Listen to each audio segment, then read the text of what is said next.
Muchas gracias por haberme invitado. ¿Eh? O sea, yo no pensé que cualquier de mis argumentos te habría motivado a escuchar mi teoría.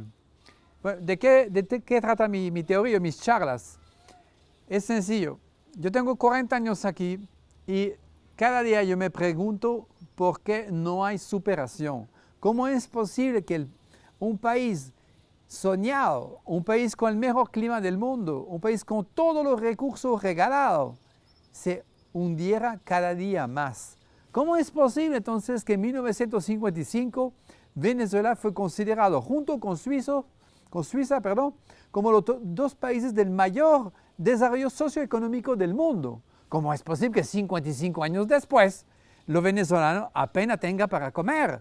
Eso es inconcebible. Por lo tanto, durante todos esos tiempos, sus 40 años que yo he vivido acá, yo me he preguntado por qué, cuáles son los motivos, cuáles son las razones, cuáles son las raíces. Hoy en día, yo te puedo decir 2 o 3 cosas para ponerte en el riel o en la canal de la superación. Todos los países que han tenido grandes decadencias son todos los países que luego han optado por una ola exactamente contraria. Por ejemplo, Rusia, fíjate que Rusia pertenecía a un solo hombre, que era el zar Nicolás II. El 95% del territorio de Rusia le pertenecía a él. Vino la gran hambruna y ahí nació el comunismo, que fue exactamente lo contrario, que la tierra fuera de todos. Pasa de una extrema a la otra. Japón, fíjate que Japón, que ya era una cierta potencia, pero sin embargo, bajo el mando de Hirohito,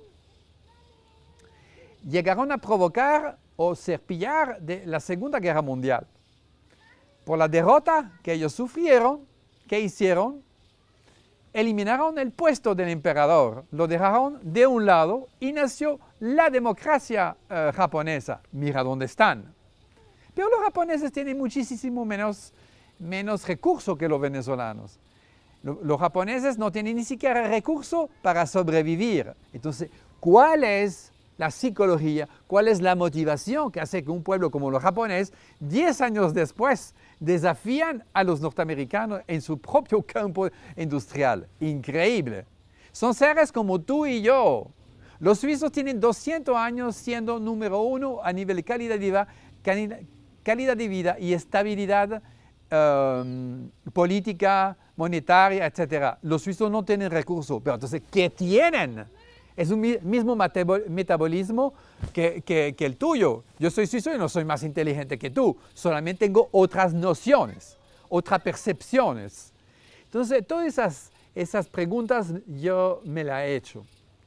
Y tengo a mi haber conocer varios venezolanos que aquí no eran absolutamente nadie. O sea, sueldo mínimo sobreviviente. Y se fueron algunos a Suiza e Inglaterra y hoy en día son gerentes de empresa. Como esa muchacha que se fue a Suiza sin saber ni siquiera el idioma y a los 6 meses trabajando en hospital, se ganó el premio de la mejor enfermera del hospital de 250 empleados. ¿Cómo es posible? Si aquí ni siquiera se podía sobrevivir. Y allá se gana $6,000, tiene un apartamento, vive con un carro, etcétera, etcétera. Es una estrella. O ese futbolista venezolano que aquí nadie lo conoce y en Suiza es una estrella. Es la estrella de toda una ciudad. Y esa doctora que aquí no era considerado como nada, como nadie, tenía 3 masters y en Suiza gana $12,000, tiene 200 empleados y es considerado como una estrella porque fue premiado de un título ad honorem de mucha apreciación en el ramo medical. Pues, ¿qué es lo que pasa con Venezuela? Bueno, después de tantos años aquí, yo le puedo decir que bajo otro criterio gubernamental, otra estructura gubernamental totalmente transparente y totalmente estable, Venezuela, de un día por otro, se transformaría en el país más prometedor del globo. Siendo los venezolanos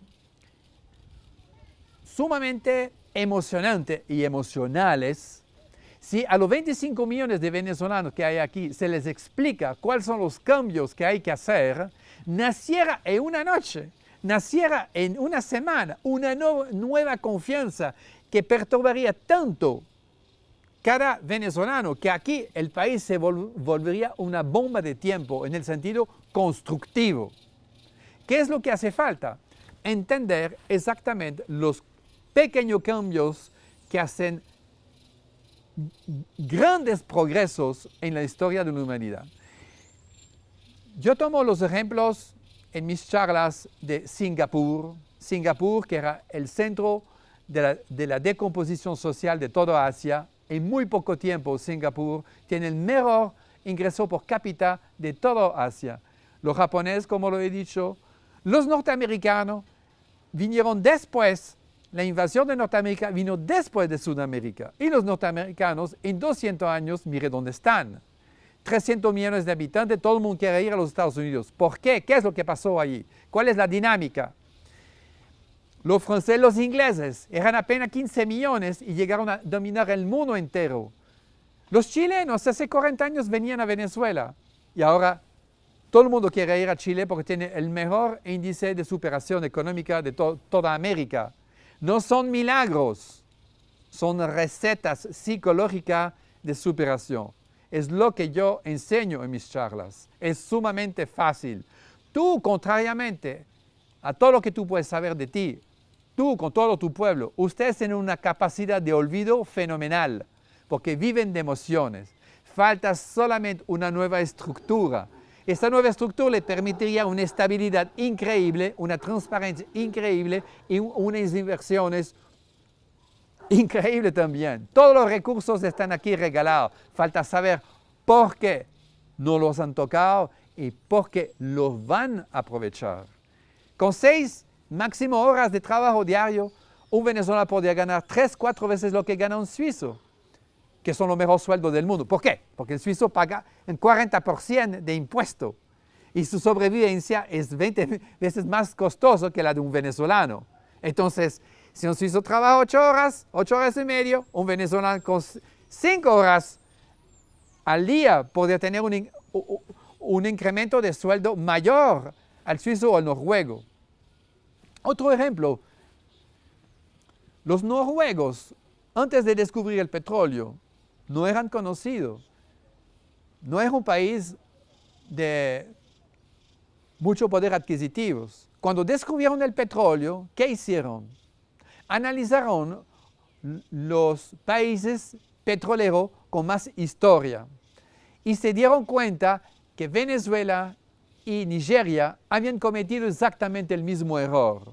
Habían abandonado el producto interno del país y ellos, ¿qué hicieron? Protegieron el producto interno del país y ahora son número 1 a nivel mundial. Los noruegos vienen a Margarita a practicar windsurf. Entonces, ¿por qué los venezolanos abandonaron el producto interno del país? Todo eso lo vamos a discutir y todo eso se lo voy a explicar qué pasó durante 40 años y por qué pasó. Lo que no podemos ofrecernos es cambiar clavo por clavo. Es lo que ustedes han hecho durante 40 años. Cambiar de partido por partido, presidente por presidente, sin haber cambiado la esencia misma de la democracia.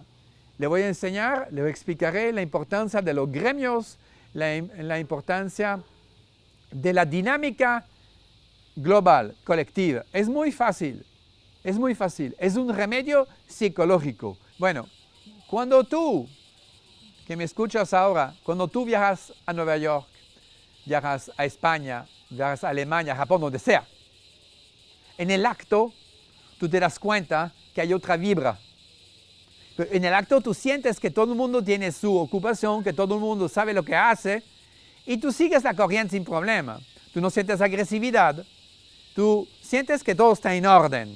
Es exactamente lo que tú no sientes en tu país, que es una continuidad, improvisación. Por lo tanto, si tú te adaptas rápidamente a una sociedad bien estructurada, bien organizada, el problema no es tú. El problema es lo que te domina. lo que crea la devaluación, lo que crea las deudas, lo que crea el caos. Eso es justamente lo que tú debes entender, que tu país puede progresar enormemente, no con tu comportamiento en sí, porque tú sencillamente repites lo que tu gobierno te pide. El gran cambio, el cambio enorme, es cambiando las estructuras. ¿Quién llega al poder? El sistema de selección. Ustedes no se preocupan nunca de quién postula un cargo público, mientras que en otro país esto es muy difícil al llegar a un cargo público. Eso tú tienes que entender por qué. Tú debes entender que si tú estudias durante 20 años o 30 años medicina, es imposible que tu próximo jefe sea alguien que jamás haya estudiado la medicina. Tú debes entender que el gremio es la base de una sociedad, no la política. El político tiene que obedecer al gremio y no lo contrario. Ese caso único en el mundo que es Venezuela, donde la política tiene a todo el mundo por debajo de sí, bajo de su mando. Eso es único en el mundo. Por eso que los gremios aquí perdieron absolutamente todo poder adquisitivo e importancia.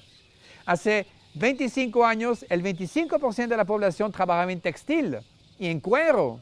Era tan bueno que yo supe de unos inversionistas italianos que dijeron que aquí no había que traer nada porque la industria textil y de cuero de Venezuela era igual de buena que en Italia. Los conocí yo.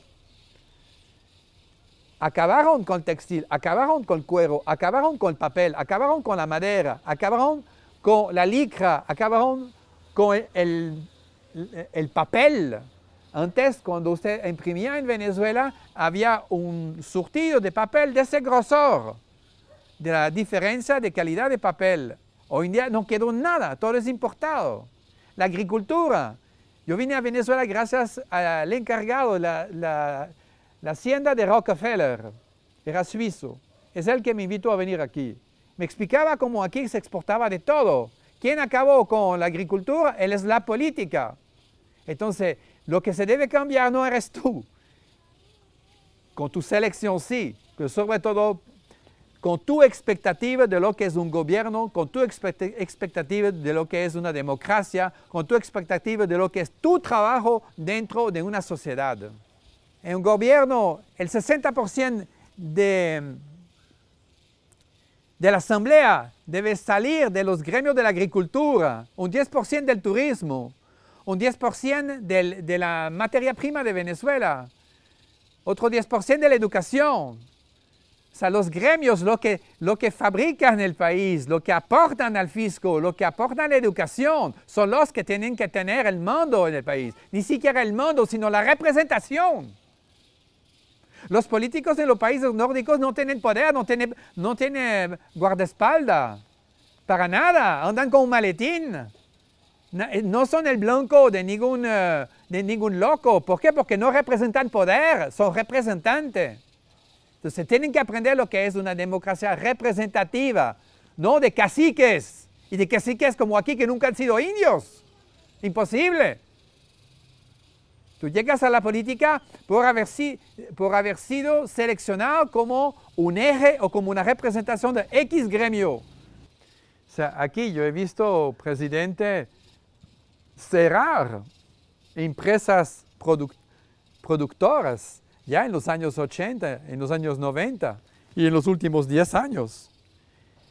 En Alemania, en Suiza, en Noruega, nunca un presidente tiene ese poder, eso no existe. Porque el presidente obedece al pueblo, no tiene ningún poder. En Suiza, por ejemplo, los suizos van cada 2 meses a votar una votación. Si hay que aumentar el precio de la leche, si hay que aumentar los sueldos de los profesores. Entonces ahí se hacen debates en la televisión de quién dice que sí, de quién dice que no, quién está en la posición neutral. Y de acuerdo a esos debates, la población vota si va o no va.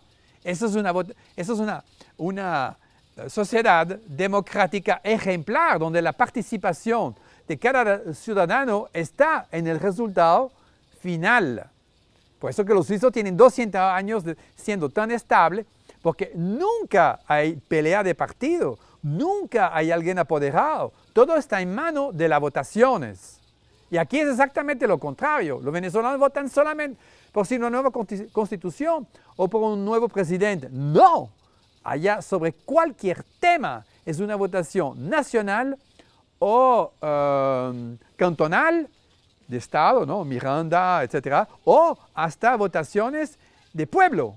Y el pueblo vota si para el presupuesto se entrega una plaza pública, una piscina olímpica, un jardín para niños, una nueva carretera. Participación absoluta de todo el pueblo en todo lo que concierne el país. Esto es fantástico, porque ahí todo el mundo se siente ciudadanos y todo el mundo participa en el resultado final. Jamás hay crítica de nadie porque la participación es de todos. Esto es un resultado fantástico. Es uno de los resultados más positivos, constructivos que hay en el planeta. Por eso que Suiza siempre está tomado como ejemplo a nivel mundial. Y no es que los suizos sean diferentes de los venezolanos. De nacimiento no hay ninguna diferencia. Es el sistema que hace un país. ¿Funciona o no funciona? Entonces, aumentar la participación a todos los debates, a todos los criterios, hay que imponerlo. Después, separación de poder.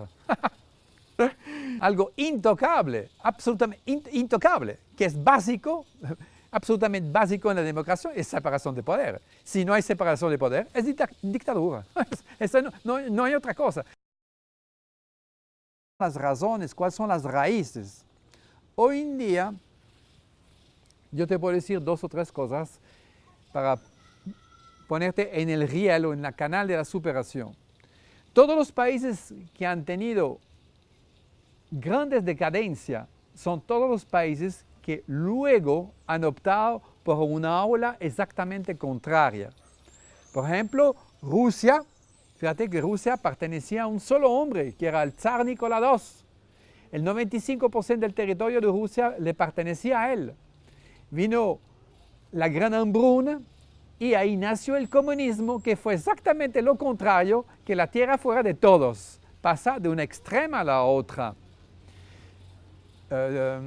Japón, fíjate que Japón, que ya era una cierta potencia, pero sin embargo, bajo el mando de Hirohito,